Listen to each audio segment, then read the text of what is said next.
নমস্কাৰ বন্ধু বান্ধৱীসকল। জুবিন দা আমাৰ বাবে প্ৰিয় আছিল। জুবিন দা আমাৰ বাবে শ্ৰদ্ধাৰ পূজনীয় আৰু চিৰনমস্য আছিল।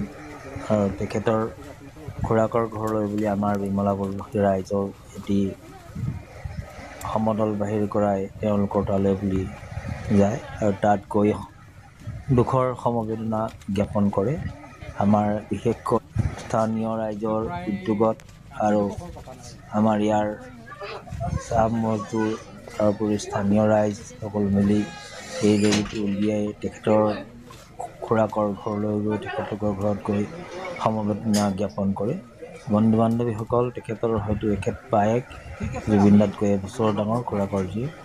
আৰু লগতে আপোনালোকে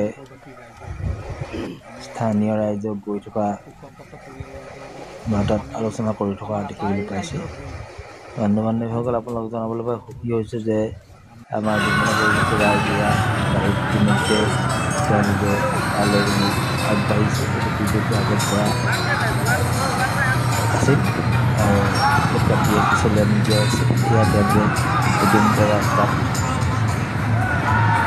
জুবিন দাক সেই মায়াবিনী ৰাতিৰ গানটো গাই গাই সকলোৰে তালৈ আগবাঢ়িছে আৰু সকলোৱে কেৱল মাত্ৰ জুবিন জয়, জুবিনৰ জয়, জুবিনদাৰ জয় বুলি কৈহে। এয়া জুবিনদাৰ খুৰীয়েক, জুবিনদাৰ খুৰাকৰ পত্নী আৰু বৰ্তমান তেখেত বৃদ্ধা।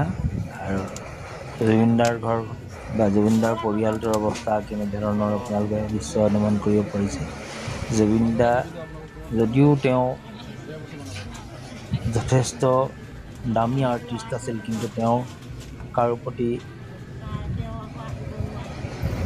সমচেতনা ৰাখিয়ে কামবিলাক কৰিছিল আৰু সকলোকে মৰম কৰিছিল।